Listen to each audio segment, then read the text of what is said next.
Which modern cars are going to be future classics? I thought I'd ask an expert. This is James Elliott from Octane magazine. Now James, you've been in like the classic car media for 25 years. What is the essence of a classic car in your head? If there's a club for it, it's a classic car.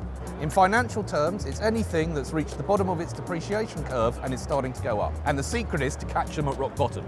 Which brings us on to this. Now this is my Mystic Meg prediction board. So starting at the top, Citroen Saxo VTS. Now this is probably the most controversial on the Not page. in the slightest. No? It's a 26-year-old at work. I asked him what's future classic. That was his #1 choice. These cars are actually very cheap at the moment, the Alphas. They are absolute bottom. I reckon in 10 years' time, people will be admiring your cognoscenti choice in buying such a car. This, Audi A2. Controversial new Yeah. because building a car that you can't work on, to me, was the work of the devil. Now, love it. Jag XJ. Total bargain. This is the last of the first proper incarnation of the XJ. You cannot get that much luxury for that little money. And now you've got some bonkersness. It's your Fast and Furious poster car. Younger kids are appreciating these cars for what they are and so reliable. And this Sylvia 200SX, all about the drivability. It's a drift car. That's your max powerness coming out. M3. There is no bad M3. That's No. the rule. Mini. It's too familiar for me to think classic just It's yet. just too new right now. Okay, if you had to buy one of these tomorrow, what would you go for? I'm 50 in a week's time, so the Jaguar.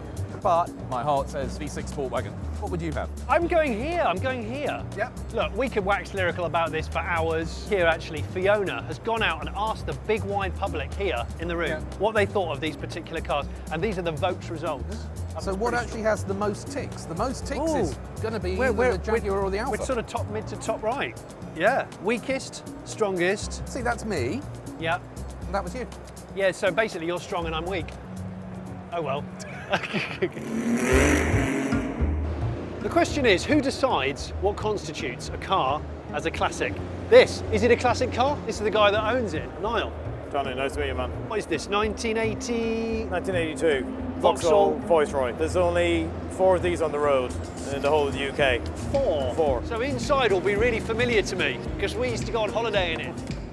Oh, my dad's was an auto, and I remember the dash shape like that, those dimples in the horn pushes. For me, I just love the originality in classics, and I love the interior in this car because it reminds me of my granddad's. And that's exactly it. It reminds you of a moment in time, just teleports you back. It's like a time capsule. Well done for preserving a little bit of history. Yeah, definitely. Disco retro. Yeah, it is so disco. So disco.